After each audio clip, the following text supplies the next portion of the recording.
Assalamualaikum warahmatullahi wabarakatuh. Hello everyone.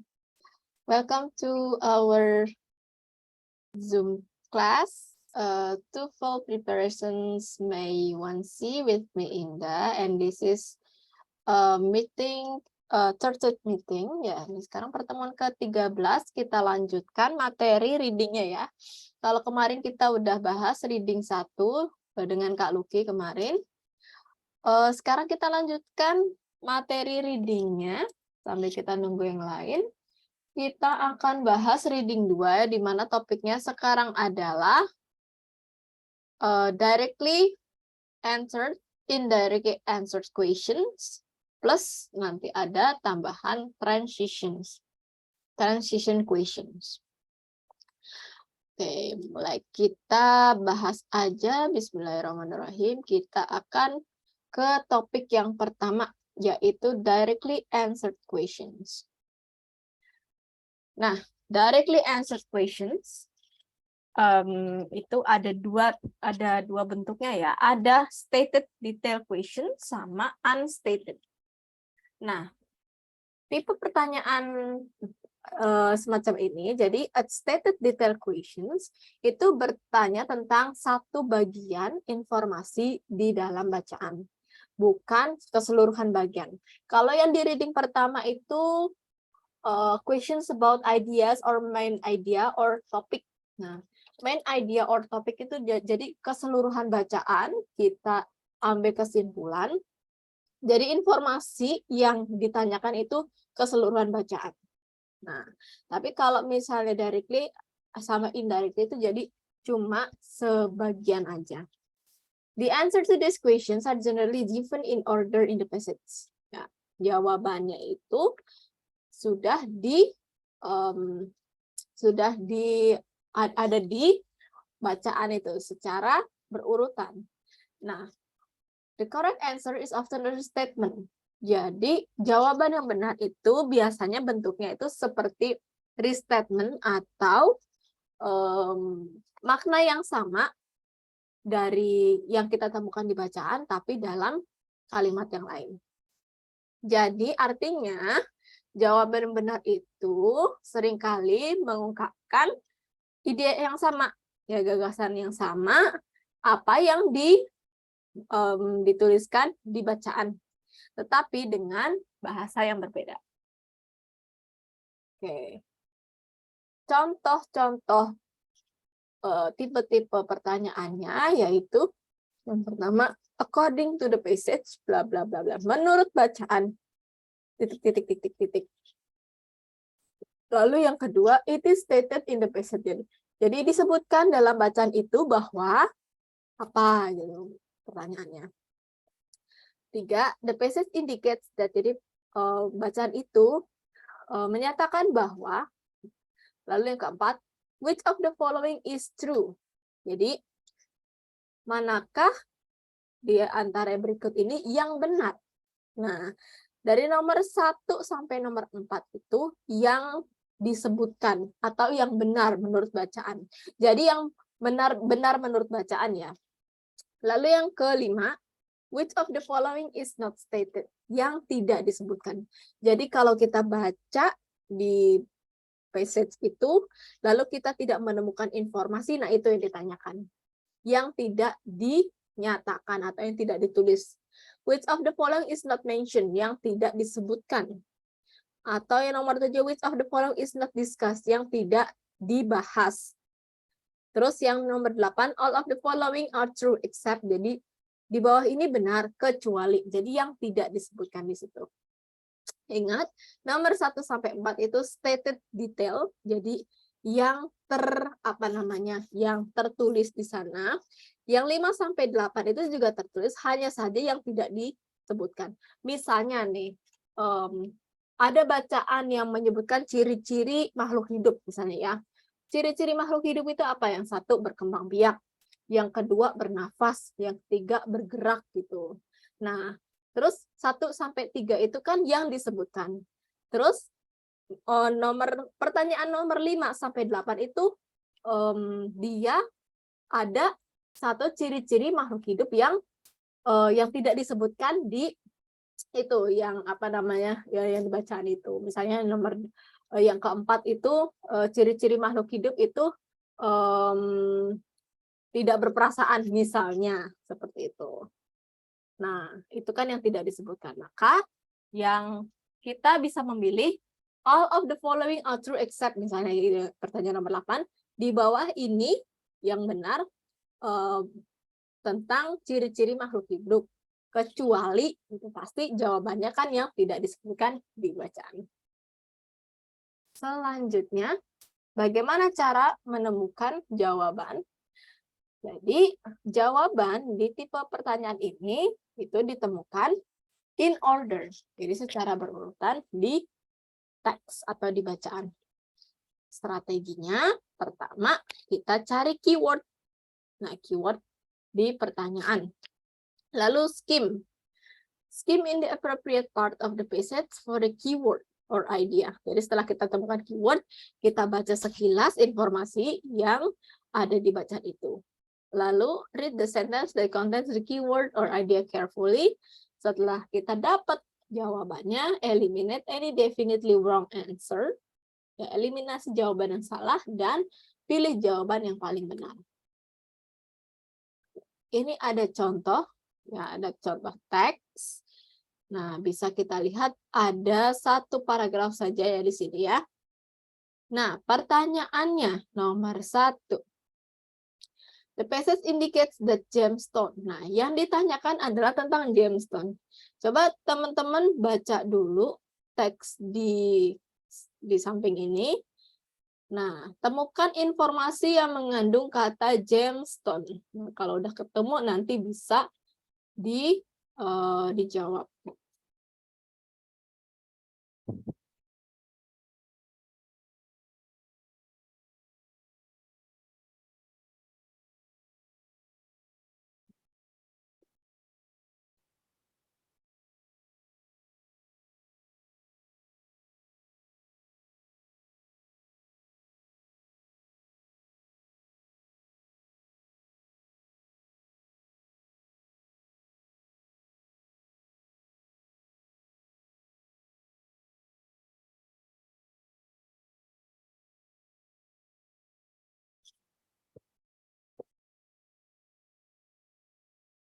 Baik, apakah sudah ketemu jawabannya? Nah, mari kita lihat ya. Keyword yang mengandung keyword gemstone kita temukan di paragraf, kalimat pertama ya, kalimat pertama. Coba dibaca yang kalimat pertama. Williamsburg is a historic city in Virginia that was settled by English colonists in 1633. 26 years, jadi 26 tahun setelah first permanent English colony in America was settled at Jamestown. Nah, jadi Jamestown itu nama tempatnya. Nah, tempat di mana ada koloni Inggris pertama yang berada di Amerika. Nah, itu Jamestown. Nah, bisa kita ambil, bisa tarik kesimpulan nih. Jamestown itu apa? Apakah ditempati pada tahun 1663? Menurut bacaan ini, benar atau salah? Salah. Salah ya. Bukan tahun 1663 karena yang 1663 itu dimasukkan adalah Williamsburg. Lalu yang B, itu ditempati 26 tahun setelah Williamsburg. Benar atau salah? Betul. Betul? Betul atau salah? Coba kita baca kalimat ini lagi. 26 years after the first permanent English. Jadi Jamestown dulu atau Williamsburg dulu nih yang di tempat ini? Kayaknya Jamestown dulu nggak, Miss? Iya, betul, Jamestown dulu. Jadi Jamestown dulu. Jamestown dulu, bukan Williamsburg dulu. Jadi ini salah ya, option yang B. Kalau option yang C adalah koloni Inggris pertama secara permanen di Amerika, benar atau salah? Benar. Betul, berarti Betul. Kalau yang D, originally named Middle Plantations. Nah, ini nggak dibahas ya. Jadi, jawabannya adalah yang Charlie. Kita lanjut lagi. Nomor 2 pertanyaannya adalah, menurut bacaan, Williamsburg itu berlokasi di mana? Titik-titik. Oke. Kalau misalnya dari kalimat pertama nggak ketemu, kita bisa baca kalimat selanjutnya.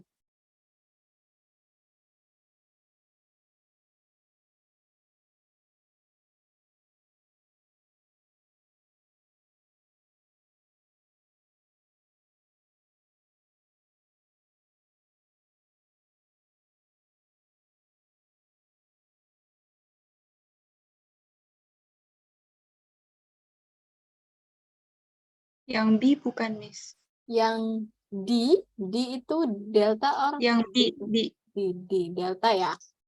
Bravo. Oh, Bravo. In the middle of river, di tengah-tengah sungai. Baik, coba kita bahas ya. Ini bisa kita temukan di kalimat yang kedua. Kita baca kalimatnya.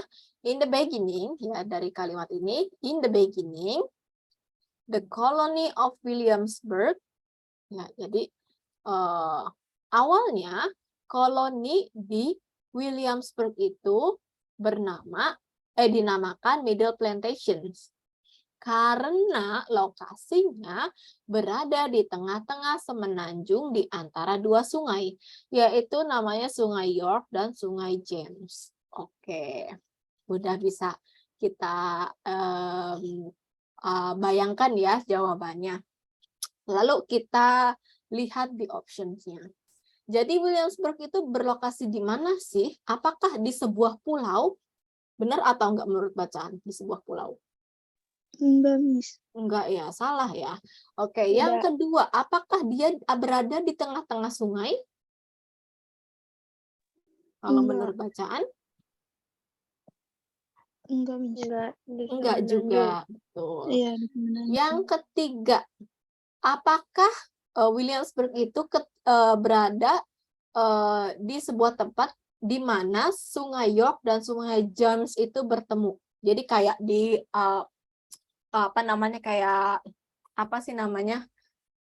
bersinggungan gitu, Sungai York sama Sungai James itu bertemu, ya atau enggak?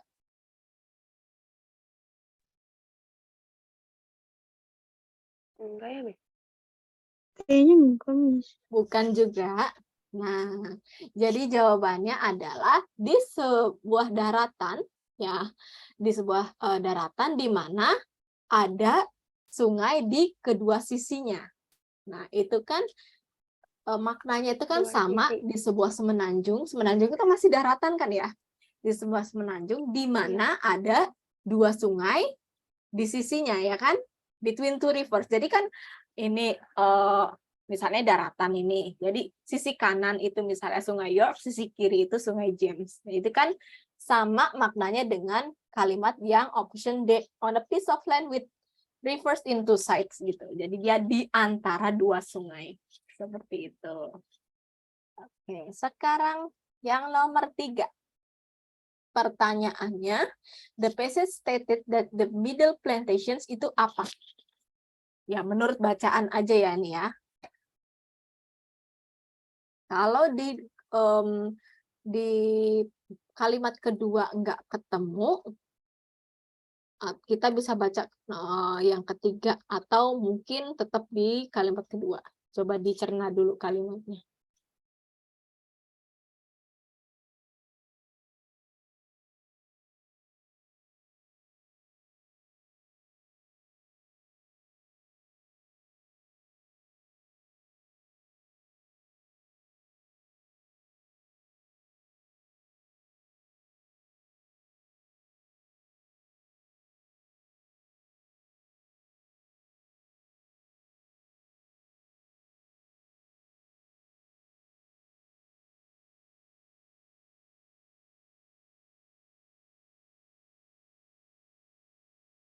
Oke, bagaimana? Apakah sudah ketemu? Bahwa bacaan itu menyatakan bahwa nama Middle Plantations itu kenapa? Jawabannya adalah yang mana?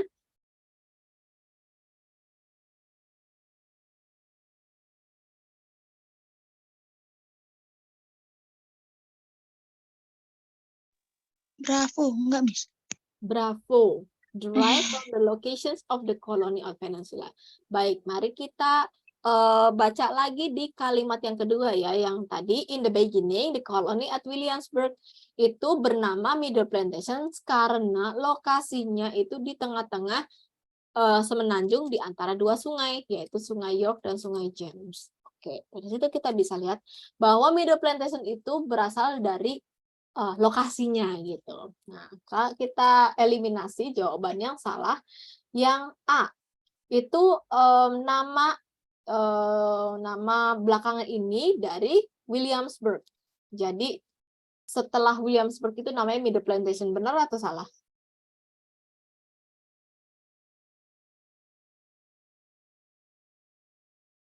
Salah ya, kebalikannya. Ya, harusnya itu kan kalau misalnya yang dinamakan apa namanya Middle Plantation itu kan itu nama dulunya. Nah setelah itu kan Williamsburg. Kalau ini malah berkebalikan. Jadi yang dimaksud yang optionnya itu maksudnya Williamsburg dulu baru Middle Plantation. Makanya itu salah. Kalau yang B itu berasal dari lokasi di koloni itu di peninsula. Ini benar. Ya, jadi karena Middle Plantation itu karena lokasinya di tengah-tengah peninsula. Kalau yang C itu refers to middle part of England. Itu nggak disebutkan, jadi langsung aja dieliminasi. Kalau yang D was given to the new colony ini juga nggak dibahas several plantation gitu. Apa nggak dibahas di situ kan ya? Jadi jawabannya adalah yang Bravo. Nah, sekarang yang terakhir contohnya nomor 4. According to the passage, ya menurut bacaan, para koloni itu memilih Williamsburg itu karena apa? Kita bisa temukan jawabannya itu di kalimat terakhir. Coba dicerna dulu kalimat yang terakhir.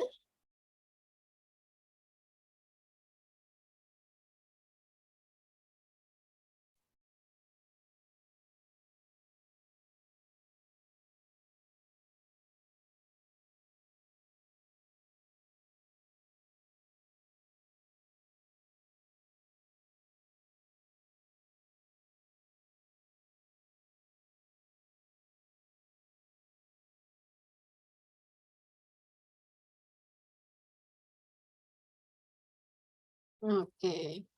Menurut bacaan, para koloni itu memilih Williamsburg itu karena apa? Kita baca di kalimat terakhir, the site for Williamsburg had been selected by the colonies because the soil drainage was better.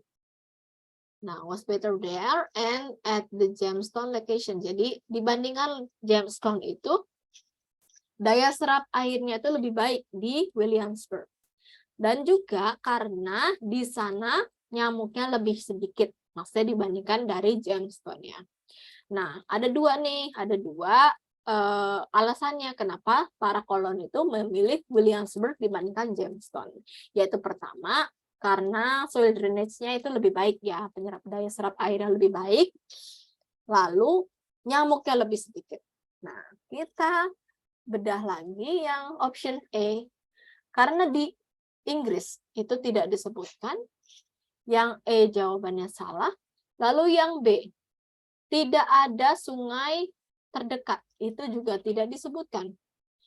Dan itu bertentangan ya, karena Williamsburg itu malahan dia di antara dua sungai kan ya, di sungai York dan Sungai James. Lalu yang C, banyak sekali nyamuk. Berkebalikan dari yang disebutkan di passage itu, disebutkan bahwa Williamsburg itu nyamuknya lebih sedikit. Maka ini informasi yang salah. Yang benar adalah the soil drains well. Jadi tanahnya itu menyerap dengan baik.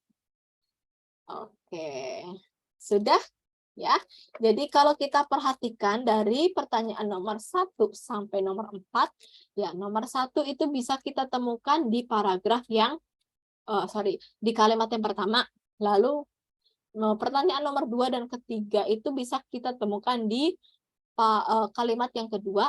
Lalu yang nomor 4 kita bisa temukan di kalimat yang terakhir. Di mana itu jadi jawabannya berurutan gitu. Pertanyaannya dengan jawabannya yang ada di bacaan itu berurutan. Oke. Mari kita langsung aja ke praktis ya. Ini ada 3 pertanyaan untuk passage ini. Silahkan dibaca dulu passage-nya.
Baik, sudah ketemu untuk pertanyaan nomor 1.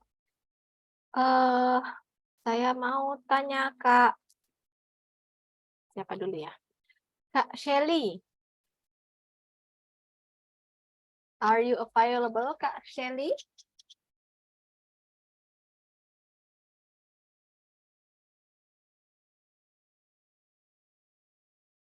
Halo, Kak Shelly.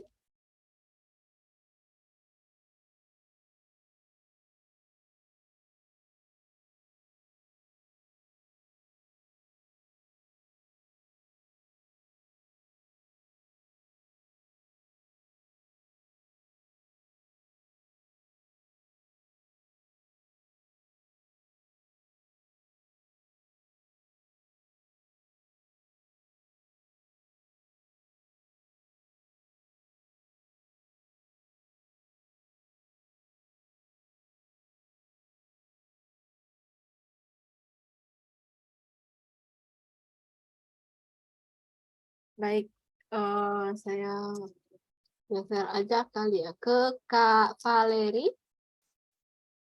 Iya, Miss. Mhm. Aku jawabnya C, Miss Charlie. Ice covers a large portion of the Earth's surface. Oke. Informasi ini bisa ditemukan di kalimat yang mana, Kak? Kalimat pertama, Miss. Kalimat pertama, Iya, yang ini ya. SAGs, Iya. those period when ice covered ice extensive. covered extensive area of the Earth. Oke, jadi ini ya, bisa ditemukan di ini ya. Di situ, Miss. Betul sekali ya, jawabannya yang itu. Jadi, menurut bacaan, apa yang terjadi selama zaman es ya? Selama zaman es itu disebutkan di bacaan itu bahwa periode ini ketika es itu menyelimuti area bumi yang luas ya. Jadi kita bisa pilih yang C. Jadi ketika es itu covers a large portions. A large portions itu sama extensive area itu sama ya. Of the earth surface. Jadi permukaan bumi. Ya, maknanya sama. Tapi dengan kata-kata yang berbeda. Thank you Kak Valeri. Thank you, Miss. And next, number 2. The passage cover how many different methods of recognizing the past ice age? Silakan ditemukan dulu jawabannya dalam bacaan itu. Kak Nur? Ya, Miss. Ya, Kak, silakan, Kak. Iya, Miss. Dibaca dulu ya, Miss. Baik.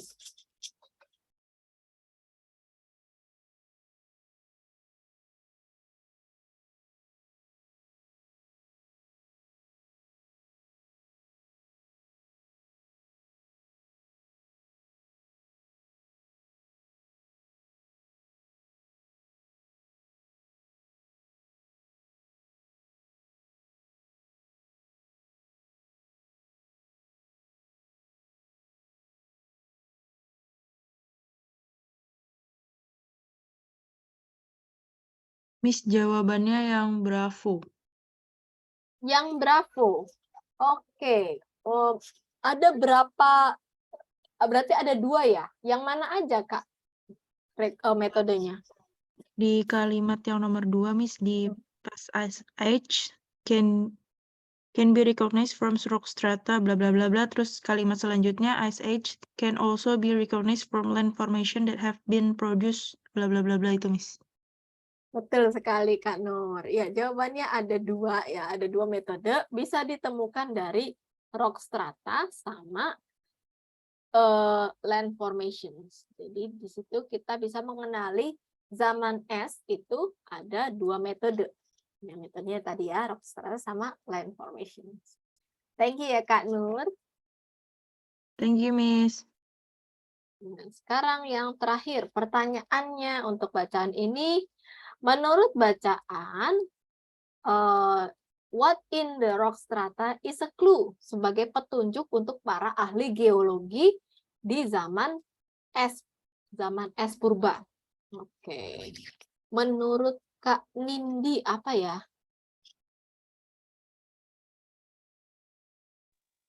Ya, Miss.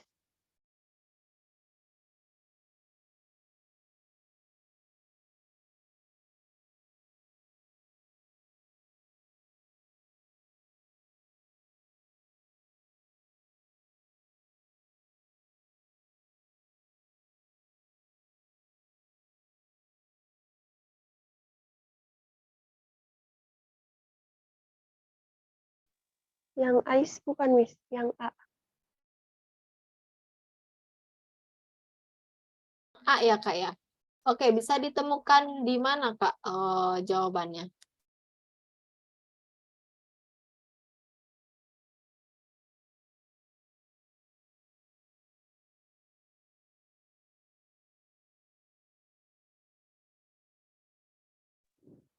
Yang ini, Miss. Yang kalimat kedua. Kalimat kedua, mohon dibacakan, Kak.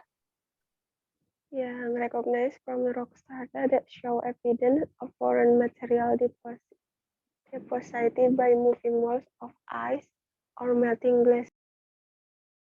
Oke, terima kasih. Jadi, sebagai petunjuk dari para geologi itu ice ya. Coba kita baca lagi di kalimat yang keduanya. Jadi, zaman es itu, past ice ages, past ice ages can be recognized, bisa dikenali atau bisa dikenali dari rock strata. Ya, yang ditanyakan kan rock strata, jadi kita fokus aja ke rock strata ini. That show evidence, yang menunjukkan bukti of foreign material deposited by moving walls of ice. Nah, kita garis bawahi yang ini. Foreign material deposited. Nah, jadi bukti bahwa ada zat-zat atau material-material asing yang tersimpan oleh moving walls. Jadi walls, maksudnya tumpukan gunung es yang bergerak, ya, dan tumpukan es yang bergerak atau melting glaciers. Ya, jadi es yang mencair. Jadi di situ ada zat-zat yang asing, berarti itu kalau zat asing itu kan berasal dari wilayah lain, dari daerah lain gitu maksudnya. Berarti yang bisa digunakan oleh para ahli geologi itu adalah zat-zat yang asing itu, zat-zat yang asing itu yang tersimpan dari tumpukan es atau es yang mencair. Jadi jawabannya adalah yang substance for other areas. Jadi zat-zat yang berasal dari wilayah lain. Jadi itu zat asing yang belum dikenali gitu. Jawabannya adalah yang delta. Tapi nggak apa-apa. Terima kasih ya Kak Nindi atas jawabannya. Oke, selanjutnya bacaan yang lain. Ini ada 2 pertanyaan aja. Nah, ini tentang darah ya. Yang pertama ditanyakan tentang all the following are true about blood plasma. Yang kedua pertanyaannya tentang yang tidak disebutkan tentang whole blood. Baik, dibaca dulu ya untuk passage-nya. Saya kasih waktu untuk membaca dulu.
Oke. Coba nomor 4. Apakah sudah ketemu jawabannya, Kak Namira?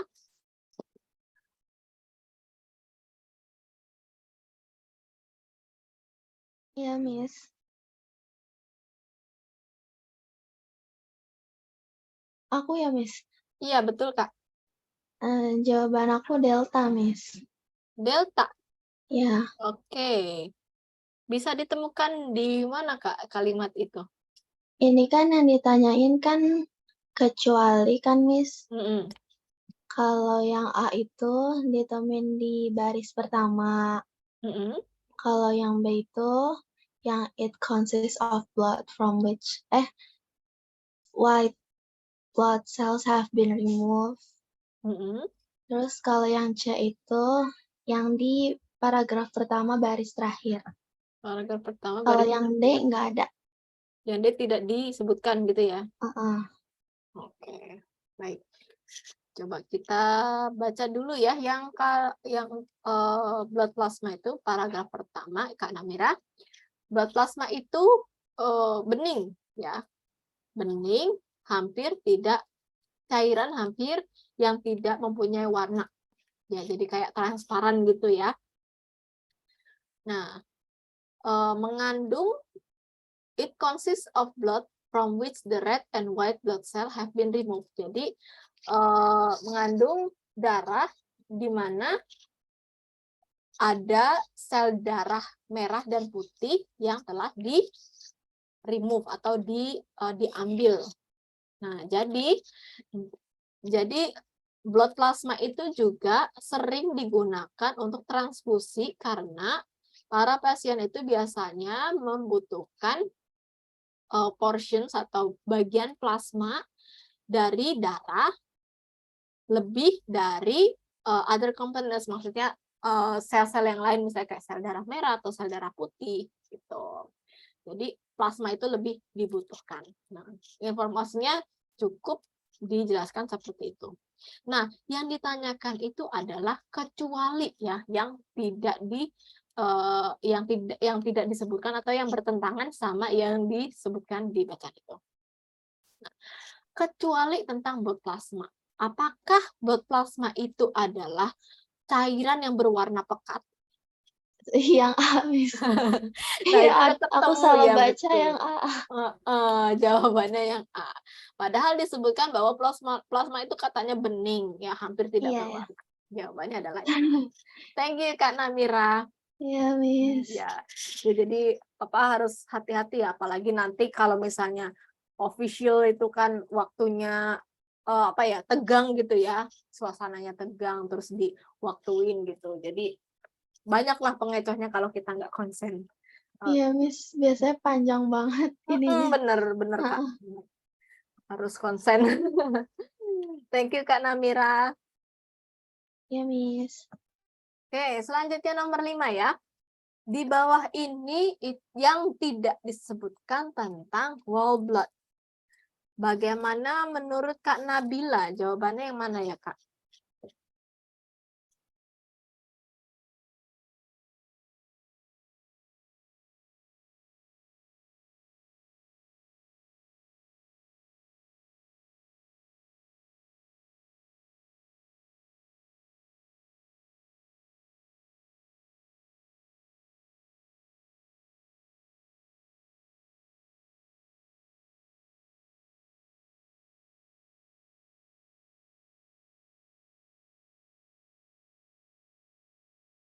Apakah Kak Nabila ada di tempat? Iya, Miss, ada. Tadi saya baru baca dulu. Oh iya, silakan Kak. Tadi aku jawabnya yang C sih, Miss. Yang Charlie. Delta? Charlie. Oh, Charlie. Oke, it is impossible to keep in storage for long time. Jadi hampir mustahil untuk menyimpannya untuk waktu yang cukup lama. Baik, kita bedah dulu informasi yang ada di paragraf yang kedua ya.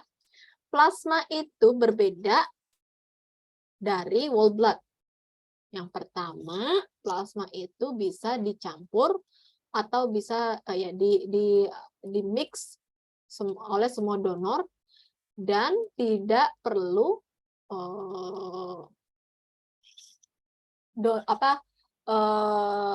golongan darah yang sama gitu maksudnya.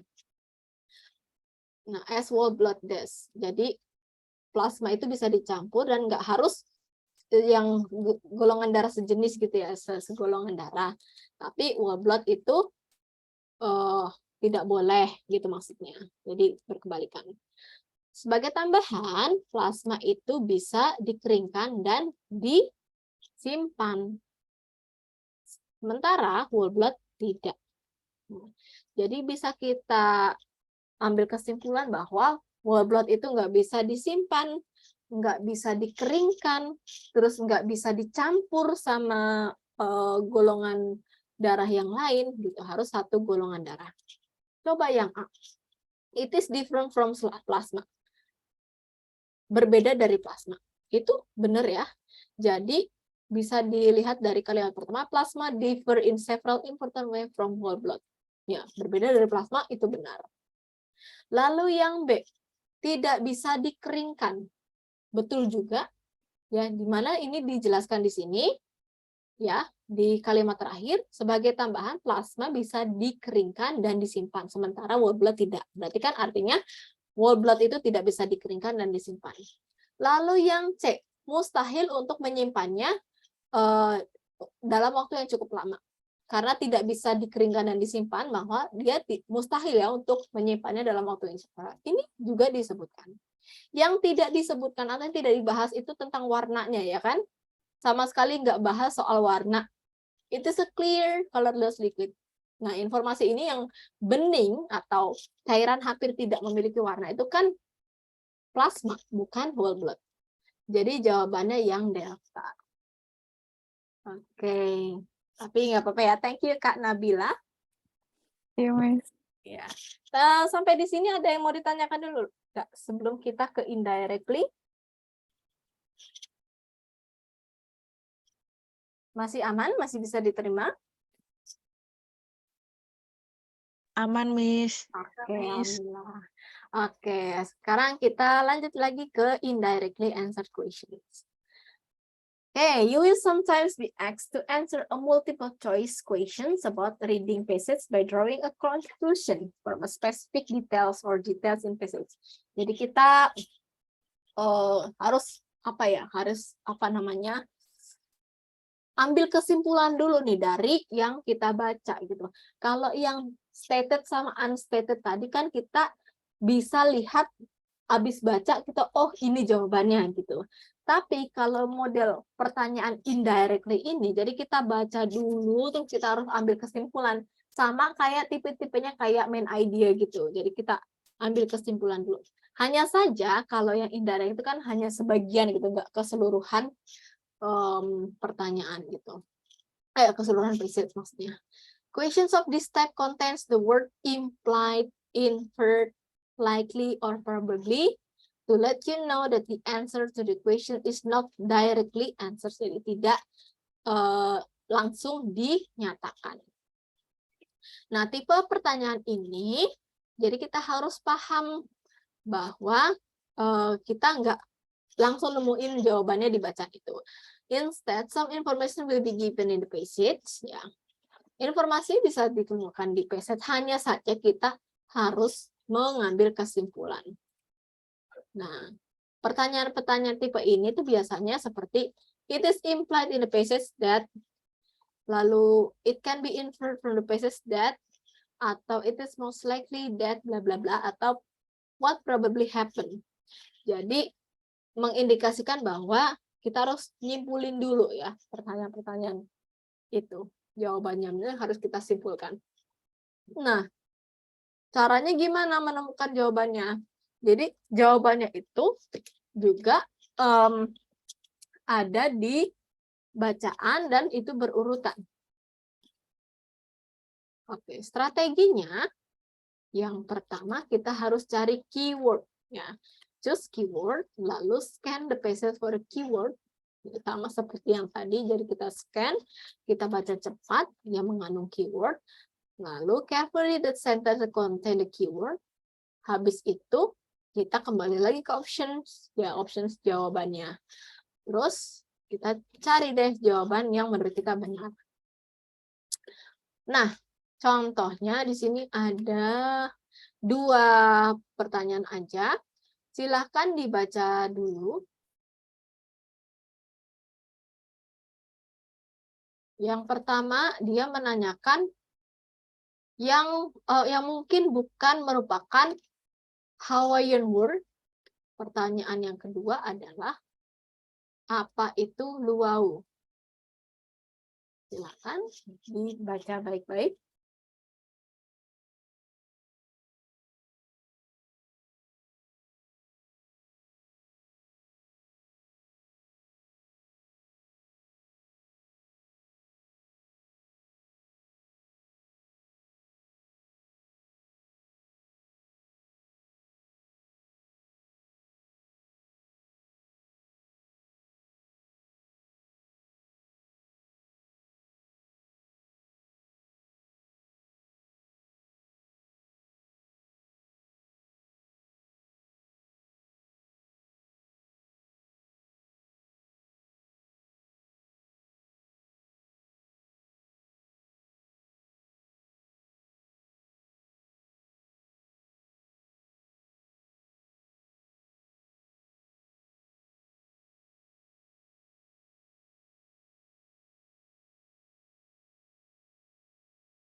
Oke, coba nomor 1 tadi terakhir Kak Nabila ya. Sekarang Kak Lulu.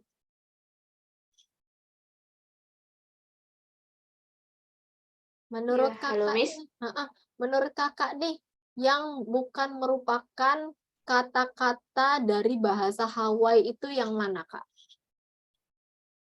Yang C, Yang C. Charlie. Kenapa tuh? Iya. Karena di paragraf pertama, di kalimat terakhir itu disebutkan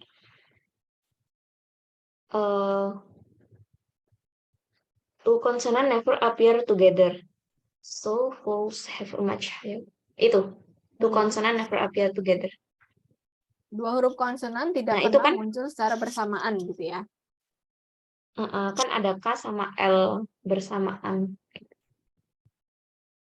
Oke, betul Kak. Jawabannya yang Charlie. Nah, ya, informasi ini bisa kita baca dari menyeluruh ini ya. Jadi Hawaii itu dia abjadnya itu cuma ada 12 aja, terdiri dari 5 huruf vokal A, E, I, O, sama 7 huruf konsonan. Ya, ada H, K, L, M, N, P, W.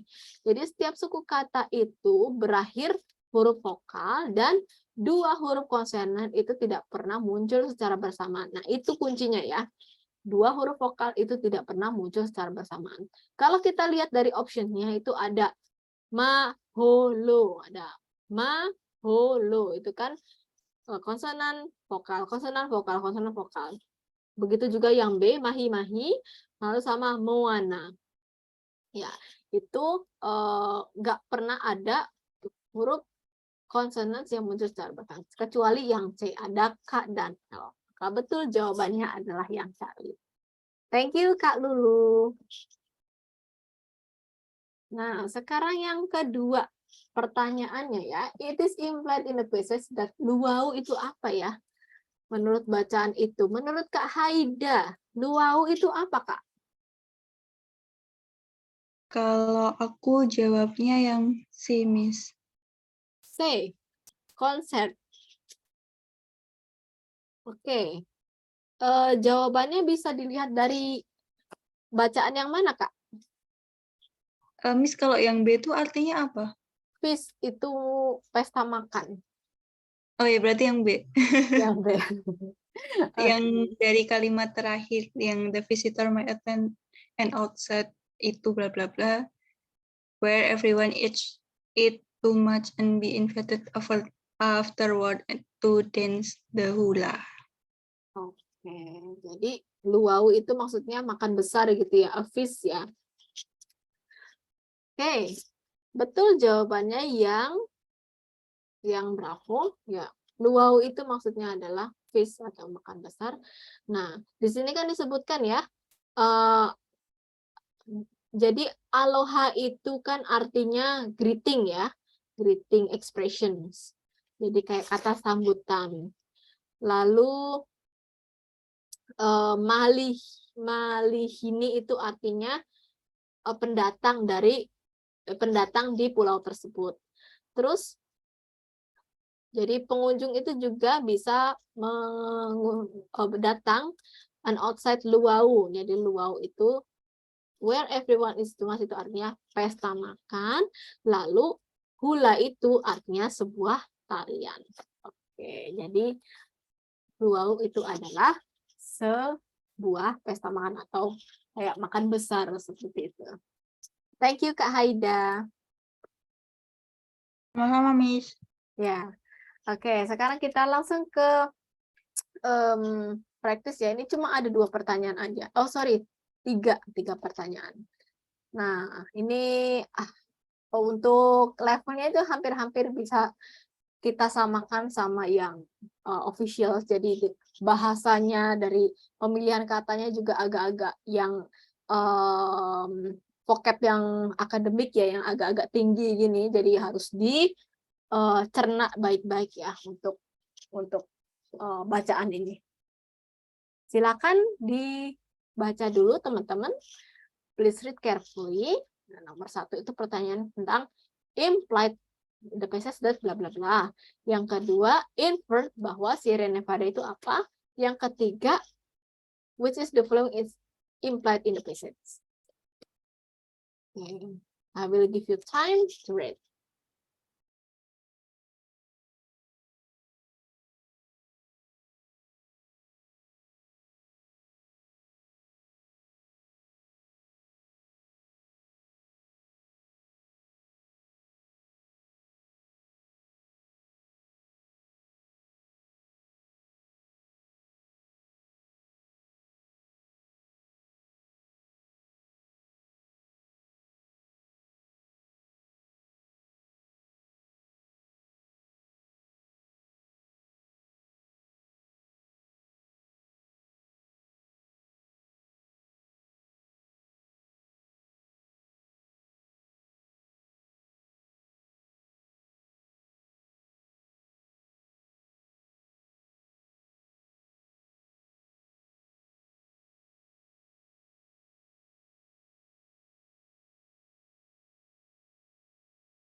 Oke. Oh, tadi sudah sampai Kak Haida ya. Sekarang kita balik lagi ke bawah ke Kak Valeri. Ya, nomor 1 jawabannya apa, Kak? Bentar ya, Miss. Kayak bingung gitu, Miss.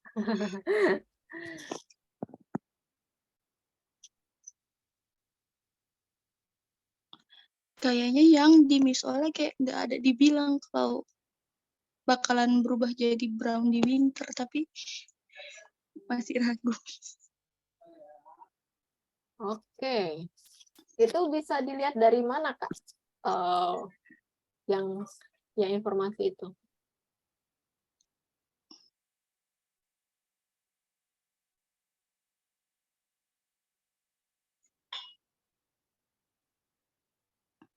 Kayaknya dari yang ini deh, Miss. Dari paragraf yang pertama gitu, Miss. Kalimat yang mana?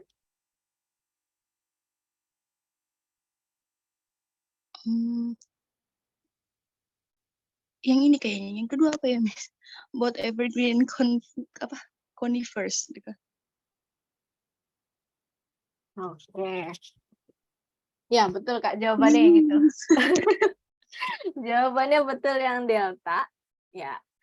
Jadi tidak kedua pun, maksudnya tidak kedua tipe pohon itu di bacaan itu, jangan di bacaan itu kan ada California Redwood sama Sequoia rassasa ya, yang daunnya berubah coklat di musim dingin ya.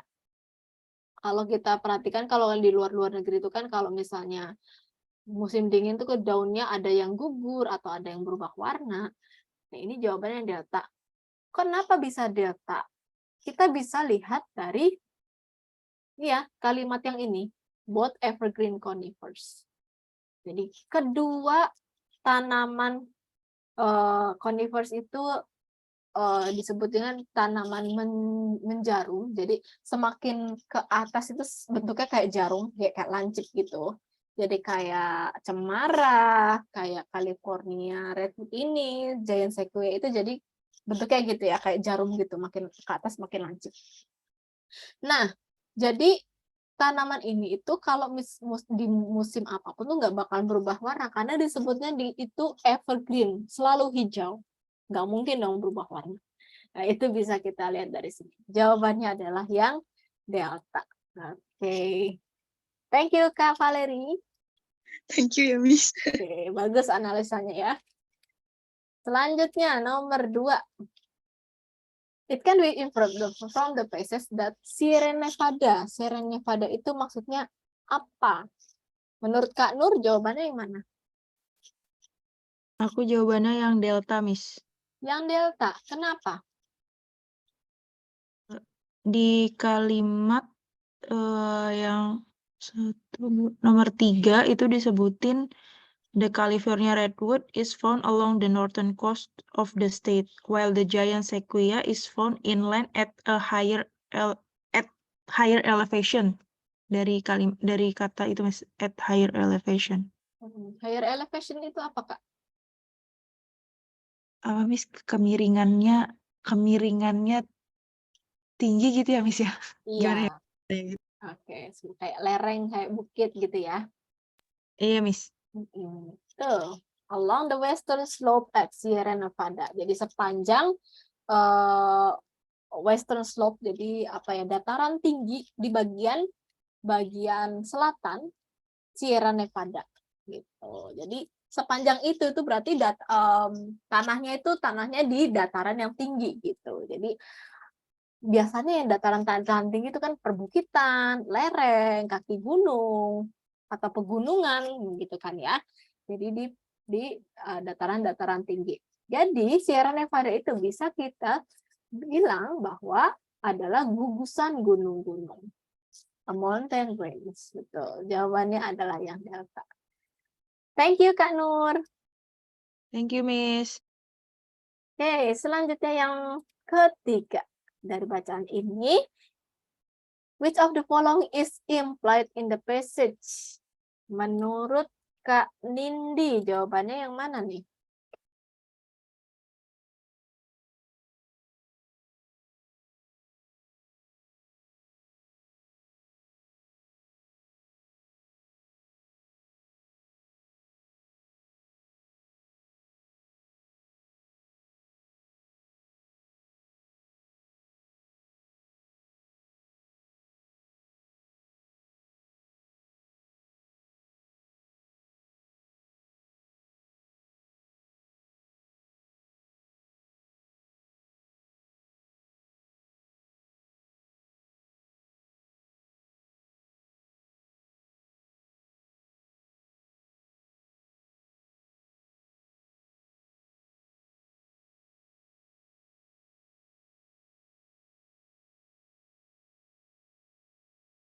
Saya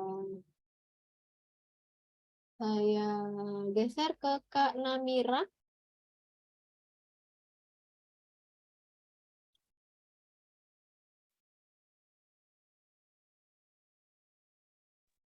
Ya, Miss. Yang C bukan, Miss. Yang C, California Redwood beratnya lebih daripada Sequoia raksasa. Oh, itu berat ya, salah bacanya. Maaf, Miss. Oke. Yang A. Yang A, Sequoia raksasa itu lebih tinggi daripada California Redwood. Oke, dari mana informasinya, Kak?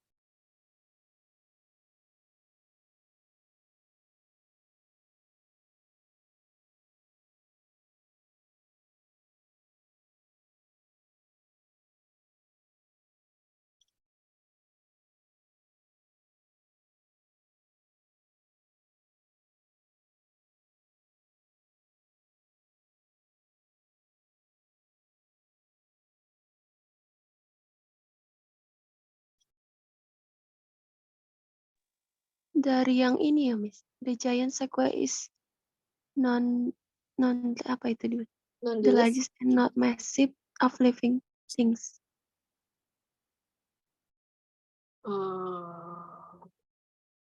Yang ini ya, kalimat yang ini ya, Kak ya? Ini maksudnya? Oke, mari kita bahas bareng-bareng ya, Kak Namira. Coba kita bedah di paragraf yang kedua. California Redwood itu adalah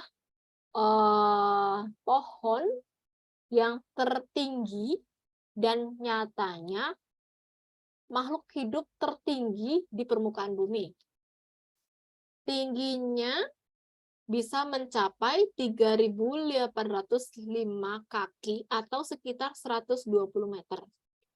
Nah, terus di kalimat selanjutnya, walaupun tidak setinggi California Redwood, dengan tinggi sekitar 3.200 kaki atau sekitar 100 meter. Jadi tingginya nggak setinggi California Redwood ya.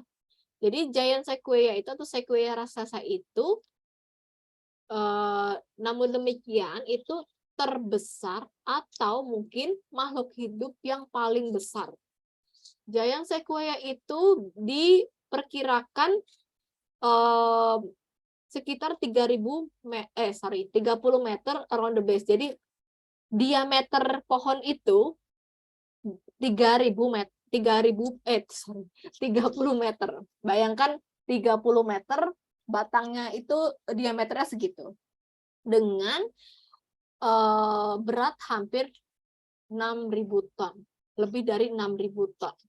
Nah, jadi disebutkan bahwa walaupun giant sequoia itu tidak setinggi California Redwood, ya tingginya kan sekitar 100 meter ya, dibandingkan California Redwood itu sekitar 120 meter.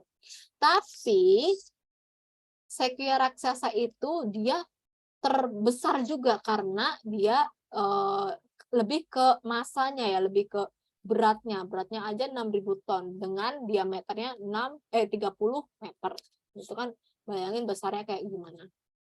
Jadi kita bisa kita simpulkan bahwa California redwood itu bukan yang terbesar dan juga bukan tertinggi. Nah, jawabannya yang mana? Jawabannya adalah yang Bravo.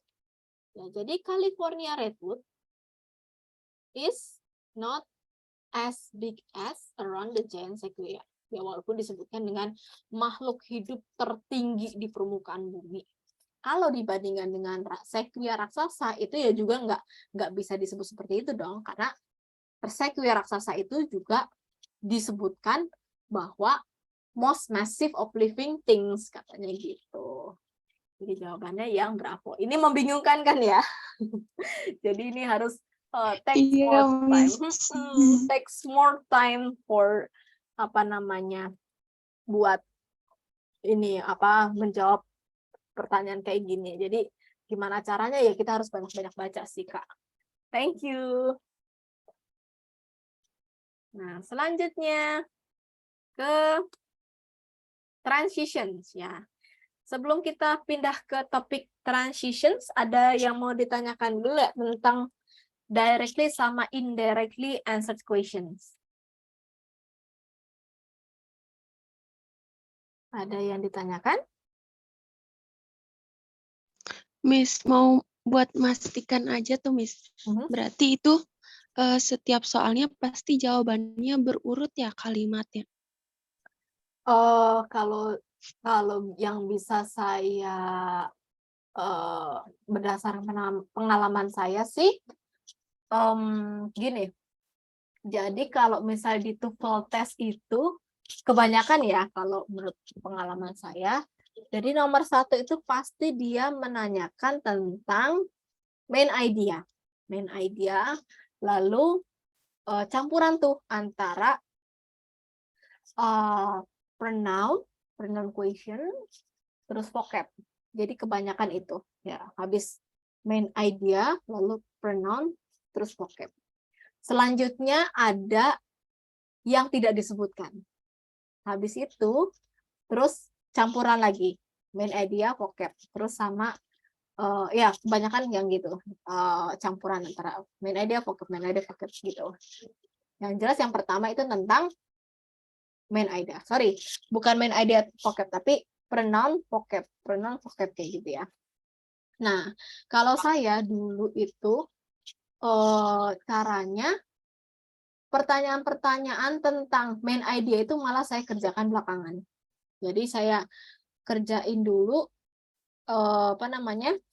pertanyaan-pertanyaan berhubungan sama vocab, sama pronoun, karena itu yang paling gampang ya, maksudnya yang cepet ngerjainnya. Jadi ya tinggal cari ini di baris ini, terus abis itu saya cari yang tidak disebutkan.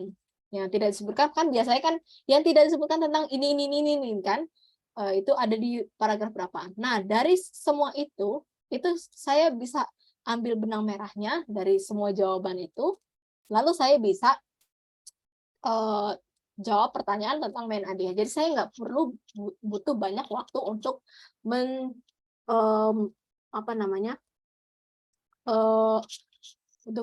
banyak waktu untuk membaca, untuk menarik kesimpulan ya gitu. Nah, pertanyaannya itu berurutan apa enggak? Itu iya berurutan. Jadi misalnya vocab ya, misalnya vocab di line berapa gitu. Itu di line misalnya paragraf kedua. Ya, paragraf kedua misalnya di line kelima itu misalnya. Terus yang nomor 3 pertanyaan tentang pronoun. The pronoun it in line misalnya in line 10 refers to. Nah, itu berurutan lagi kan, itu di paragraf ketiga misalnya.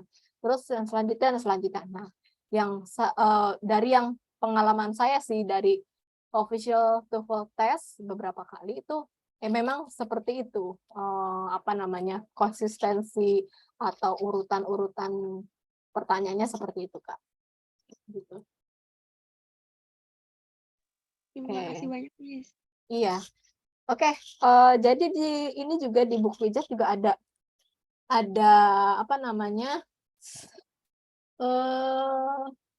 kayak apa namanya itu soal, jadi kumpulan soal yang bisa teman-teman pakai buat mock test ya, buat latihan.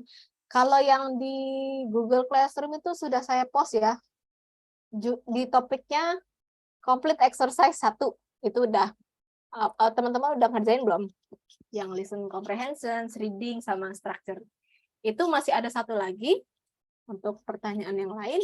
Nanti insya Allah saya share sekalian saya upload untuk materi ini, nanti bisa teman-teman kerjain. Tapi usahakan teman-teman atur waktunya ya. Jadi maksudnya atur waktunya, siapkan waktu kurang lebih 2 jam untuk ngerjain itu. Jadi kayak semacam simulasi gitu untuk ngerjain tes tersebut. Oke. Nah, sekarang kita ke transition questions ya. Transition question itu pertanyaan tentang transisi ya. You will sometimes be asked to determine what probably came before the reading passage. Jadi sebelum bacaan ini tuh kira-kira membahas apa, atau what comes after the reading passage. Nah, setelah bacaan yang kita lagi baca ini kira-kira akan membahas apa? Itu pertanyaan tentang itu. Sebelum atau sesudah. The topic of preceding or following paragraph is not directly stated. Jadi tidak disebutkan secara langsung topiknya. Jadi kita harus menarik kesimpulan untuk menentukan nih apa yang akan dibahas atau apa yang sudah dibahas di paragraf sebelumnya. Oke, jadi pertanyaannya itu biasanya seperti ini. The paragraph preceding the passage probably bla bla bla bla, atau what is most likely in the paragraph following in the passage. Nah, bagaimana menjawabnya? Pertama, ya, jadi jawaban itu biasanya ditemukan di first line atau di last line, tergantung pertanyaannya ya. Kalau pertanyaannya tentang preceding itu kita bisa temukan, kita bisa baca kalimat pertama, paragraf pertama. Kalau yang ditanyakan paragraf following, itu kita bisa baca kalimat terakhir, paragraf terakhir. Gitu. Nah, caranya ya, strateginya ya, read the first line for preceding questions, lalu read the last line for following question. Habis itu, ya tergantung pertanyaannya itu ya, habis itu kita ambil kesimpulan, what comes before or after. Habis itu kita pilih jawaban yang mencerminkan itu apa namanya kalimat tersebut yang kita baca dari kita tarik kesimpulan tadi. Nah, ini contohnya ada 2 pertanyaan ya. Yang pertama tentang paragraf preceding, yang kedua tentang paragraf following.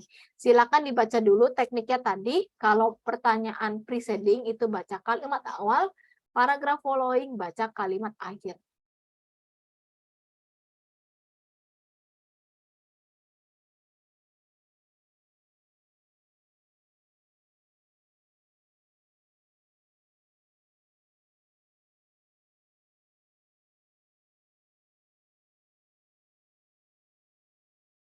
Gampang ini ya, nomor 1. Coba. Nomor 1. The paragraph preceding this passage most probably discuss tentang apa? Kira-kira.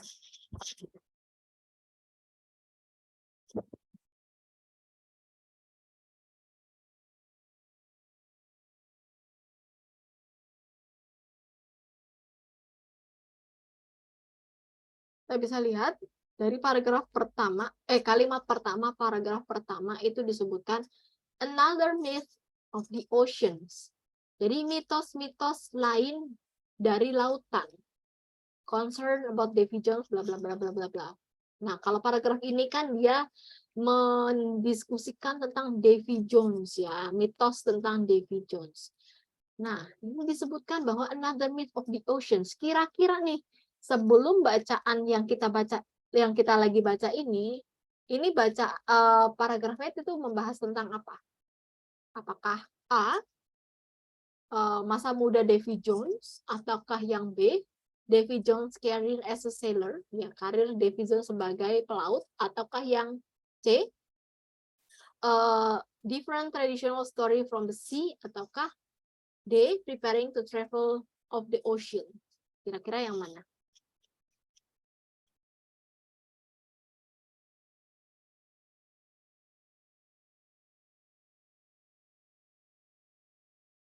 Yang C bukan, Miss. Betul, yang C. Jawabannya. Jadi cerita-cerita tradisional yang lain dari lautan, ya. Ini bisa kita samakan dengan Another Myth of the Oceans, ya. Jadi cerita mitos-mitos atau cerita-cerita apa ya, kabar burung atau ya cerita-cerita yang tentang tradisional dari lautan. Jadi jawabannya yang tadi. Sekarang yang nomor 2, paragraph following. Nah, paragraph following. Yang paragraph following itu kita baca kalimat akhir, paragraf terakhir. Kira-kira nih setelah bacaan ini akan membahas apa lagi?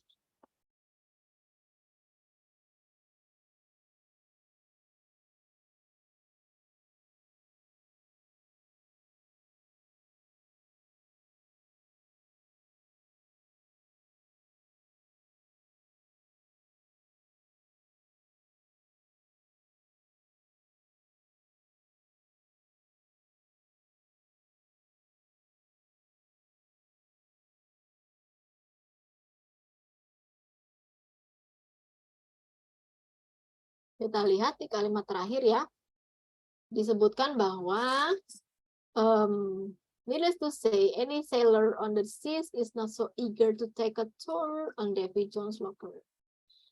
Although it may be a rather interesting trip considering all the treasures located there. Jadi, walaupun mungkin perjalanan itu cukup menarik, mengingat banyak harta karun yang tersimpan di sana. Nah, itu kuncinya. Although it may be a rather interesting bla bla bla bla bla. Ini kuncinya ya. Jadi kira-kira setelah apa namanya? Setelah paragraf ini akan membahas yang mana? Alpha. Betul, yang alpha ya.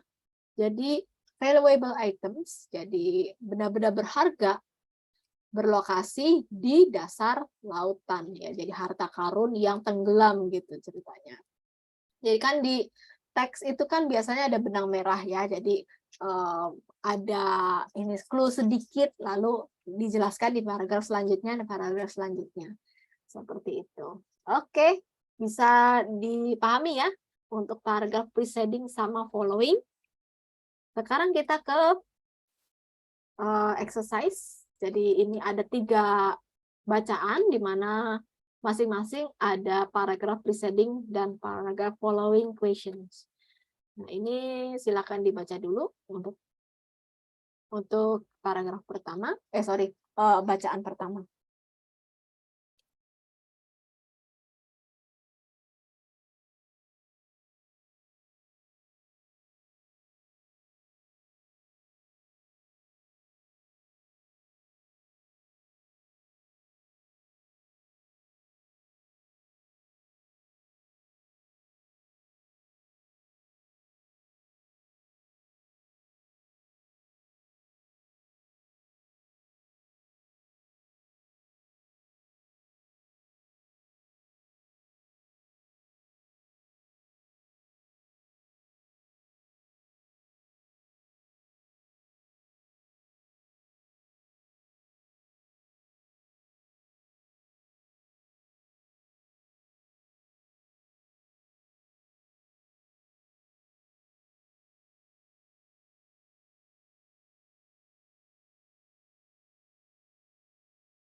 Baik. Tadi sampai Kak Nindi ya. Sekarang Kak Namira.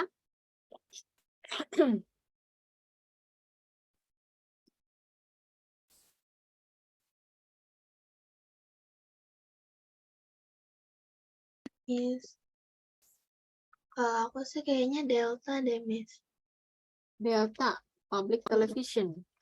Oke. Kurang ini juga sih. Masih rada bingung, Miss.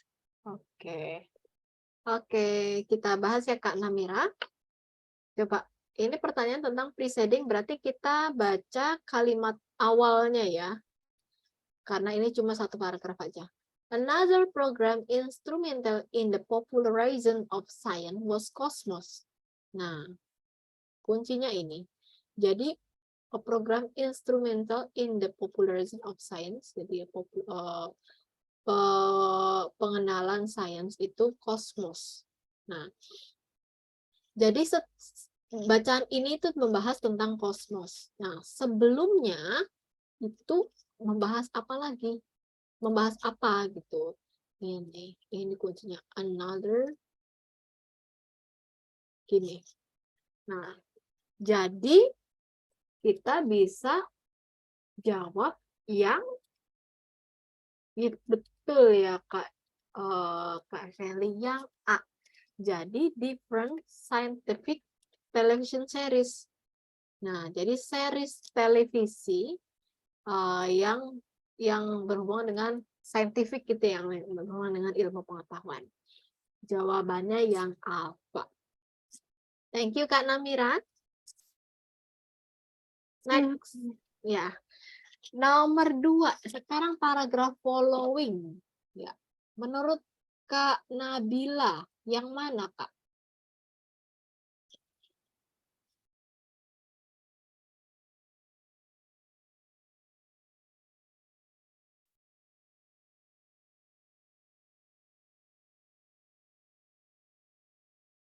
Yang B bukan Miss, yang the program Cosmos. Yang B, the program Cosmos. Oke, coba kita baca kalimat terakhir. Ya, kalimat terakhir ya. Kalimat terakhirnya itu disebutkan bahwa the principal writer and narrator of the program was Carl Sagan. Jadi narator sama writernya itu Carl Sagan, noted astronomer and Pulitzer Prize winning author. Jadi si Carl Sagan itu selain dia menjadi astronomer ya, astronomer, dia juga penulis yang memenangkan Pulitzer Prize. Nah, setelah ini berarti disebutkan tentang si Carl Sagan dong ya, yang detail tentang Carl Sagan. Jadi bukan ini, bukan ini juga. Jadi yang berhubungan sama Carl Sagan. Ya, jadi karena dia ada dua itu ya, ada dua peran di situ sebagai astronomer dan juga Pulitzer Prize winning, yang dibahas adalah Carl Sagan sebagai astronomernya itu. Jadi jawabannya yang Charlie.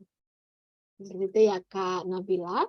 Oke, ya Miss, tadi saya nggak lihat di akhirnya itu yang ada Carl Sagan. Oke, thank you. Oke, thank you Miss. Nah, sekarang bacaan yang selanjutnya. Sama pertanyaannya, paragraf preceding dan following. Silakan dibaca dulu. Siap-siap ya untuk yang selanjutnya Kak Lulu sama Kak Haida.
Oke, nomor 4.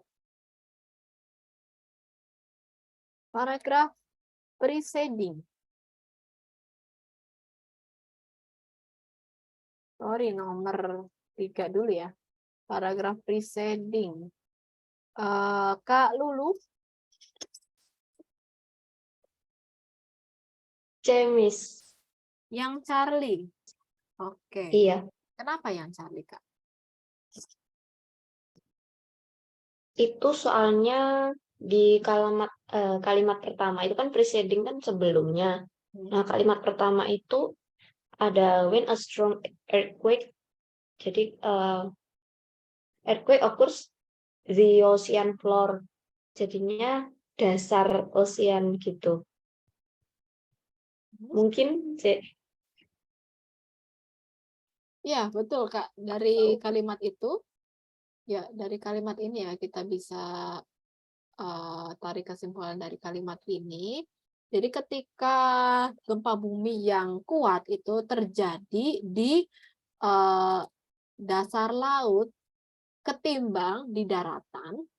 Nah, untuk bacaan ini kan dia sedang membahas tentang apa namanya gempa bumi yang terjadi di mana?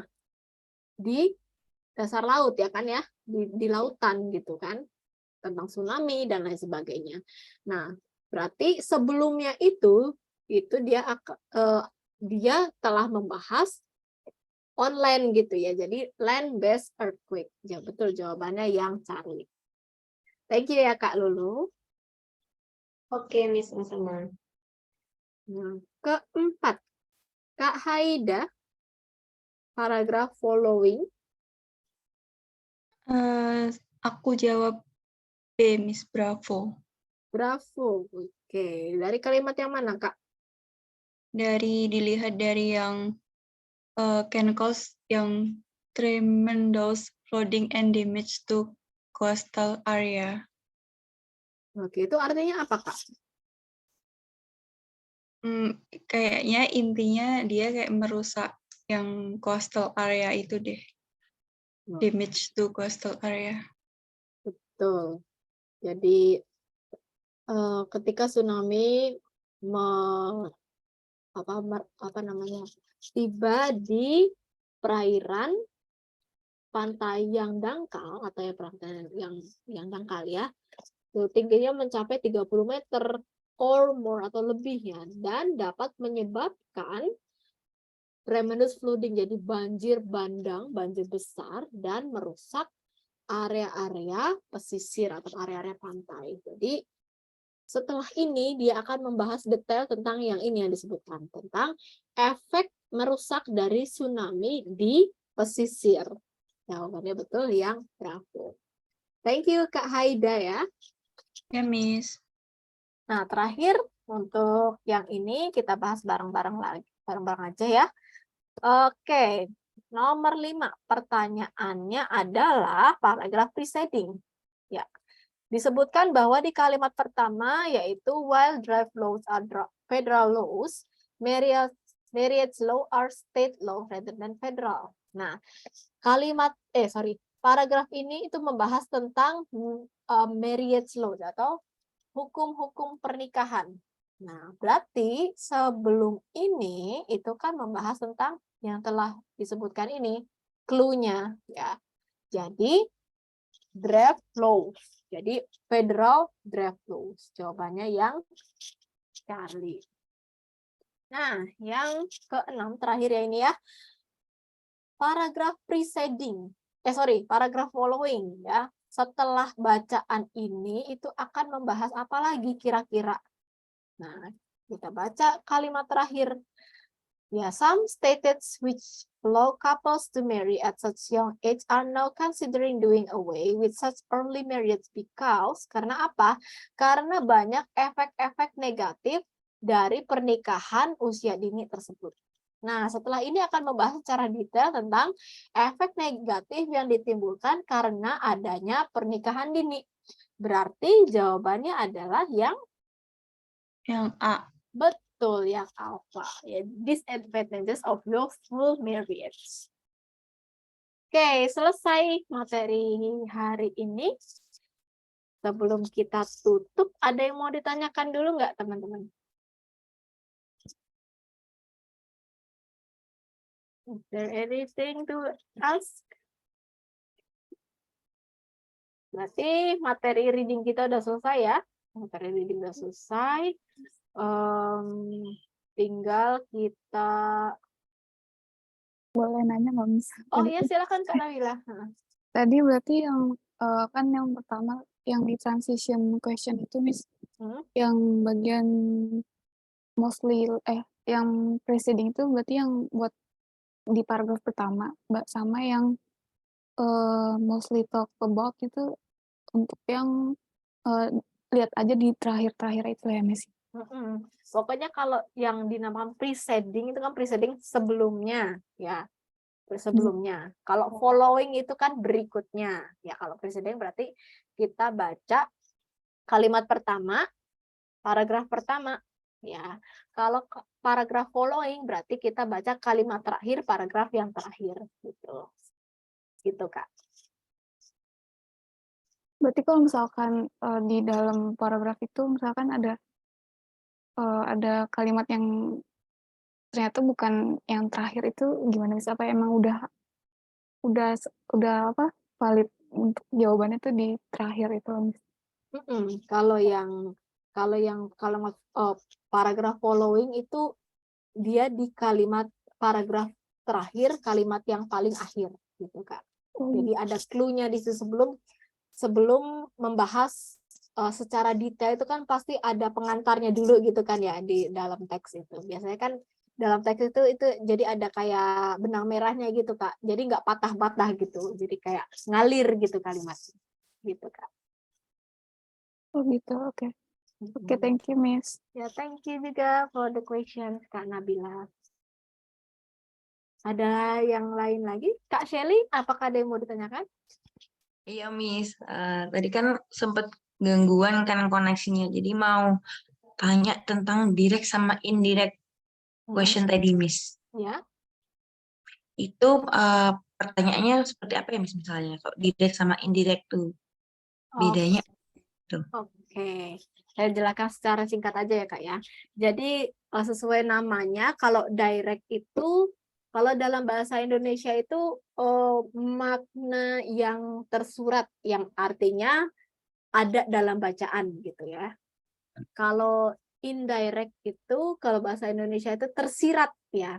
Ada dalam bacaan, hanya saja kita harus nyimpulin nih, menyimpulkan informasi yang dituliskan di bacaan itu. Jadi nggak langsung kita nemuin jawabannya, tapi kita harus ambil kesimpulan dulu dari informasi yang kita dapatkan gitu. Jadi kalau kayak yang tadi, yang mana nih? Nah, yang contohnya aja ya, yang indirect nih misalnya ya, indirect itu ini ya. Jadi dari kata both evergreen conifers itu yang dimaksud adalah tanaman menjarum ya, tanaman menjarum itu kan tanaman yang makin lama makin lancip itu. California redwood termasuk, sequoia termasuk, terus atau juga cemara juga termasuk kan, makin lama makin lancip gitu ya. Jadi disebutkan bahwa tanaman menjarum ini nggak pernah berubah warna. Dari mana kita tahu? Dari sini, dari kata evergreen, selalu hijau. Nah, kita kan dari situ, oke. Jadi dari situ kita bisa ambil kesimpulan gitu. Jadi kita nggak bisa apa itu evergreen, apakah di sini ada penjelasannya, itu enggak. Jadi kita harus ambil kesimpulan dari informasi yang kita dapat dari situ. Nah, kalau direct questions itu dia jawaban sama gitu, sama seperti yang disampaikan oleh bacaan. Dari saya sebutkan tadi ada dua, ada stated sama unstated ya. Jadi detailnya gitu. Yang stated itu seperti yang ini, yang tentang Williamsburg, terus tentang ice ages, tentang apalagi tadi blood plasma. Nah, kita lihat model-modelnya seperti ini ya. Contohnya nomor 2 ini ya. PSS cover how many different method of recognition space age. Ya, dia menanyakan tentang berapa metode. Ya, kita bisa baca di sini. Nah, di sini kan disebutkan past ice ages can be recognized from rock strata. Lalu yang ada lagi can be recognized from land formations. Jadi kan kita bisa langsung jawab di situ. Oh, ada 2 karena disebutkan di paragraf itu ada 2. Selanjutnya yang unstated, yang tidak disebutkan. Nah, maka kita harus cerna dulu nih di kalimat ini yang tidak disebutkan, bahwa tentang blood plasma itu apa, bahwa kalau blood plasma itu disebutkan di sini adalah bening, warnanya hampir tidak berwarna, terus bla bla bla bla bla bla, terus sering di gini ya, informasi yang kita dapat dari sini. Tapi yang ditanyakan yang tidak disebutkan ya.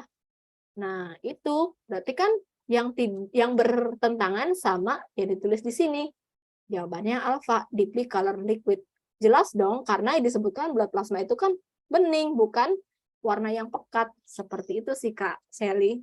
Bisa dipahami nggak kira-kira? Berarti kan Miss, kayaknya kita harus paham kosakatanya lebih banyak ya kalau di reading ini ya kan? Oh, exactly. Iya, soalnya Betul kan banget. kalau misalnya kita nemu satu soal kayak misalnya kalau stated mungkin masih bisa ya misalnya nyerempet itu. Kalau misalnya kita ketemu unstated detail question, jadi gimana dong ini nyari jawabannya? Kalau kita aja nggak banyak kosakatanya. Nah, ya itu. Saya nggak bisa kasih apa ya, trik-trik lain selain banyak-banyak latihan. Nah, untuk belajar sendiri itu bisa dari mana aja ya, Kak ya?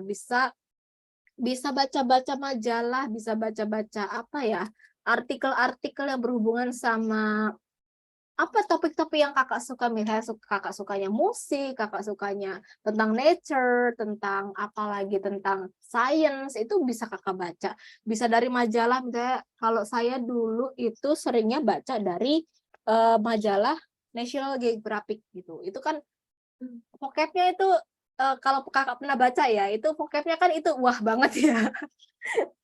Itu tuh kalau saya dulu awal-awal belajar gitu.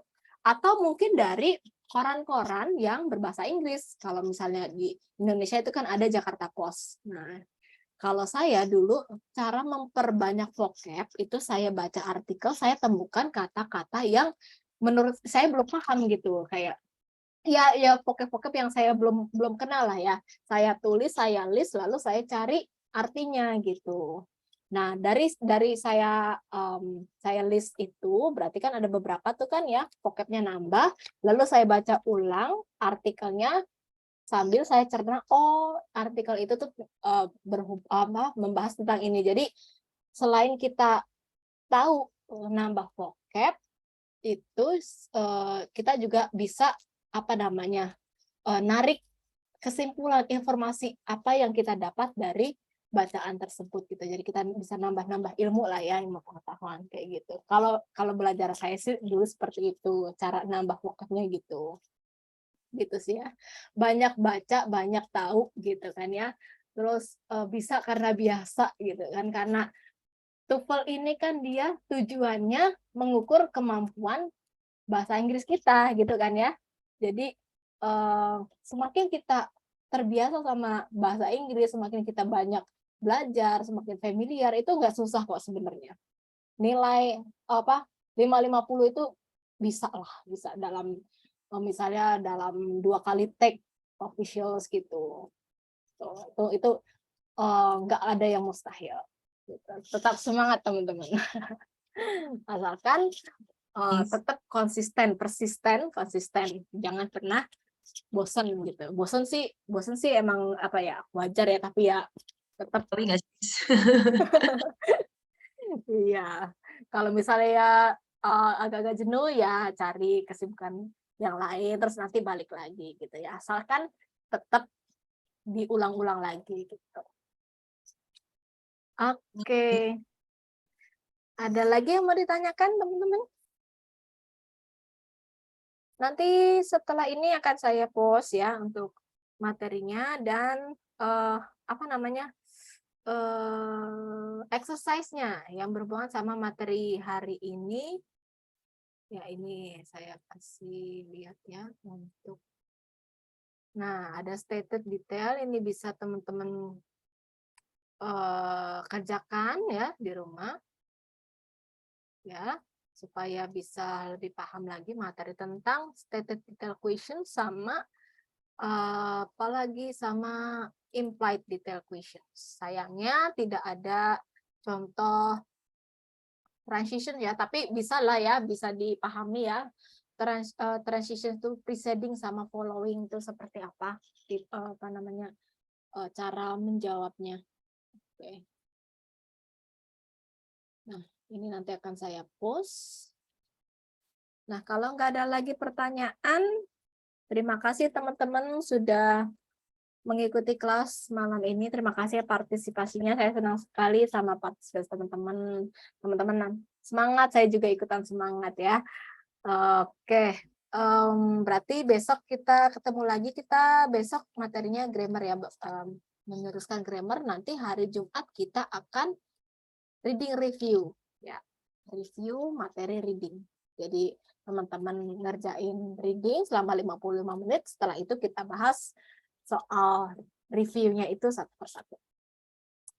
Thank you very much for your nice attention for tonight's meeting. Selamat istirahat. Saya cukupkan kelas malam ini. Mohon maaf kalau ada kekurangan dari saya. Assalamualaikum warahmatullahi wabarakatuh. Waalaikumsalam. Waalaikumsalam warahmatullahi wabarakatuh. Thank you, Miss. Thank you, Miss.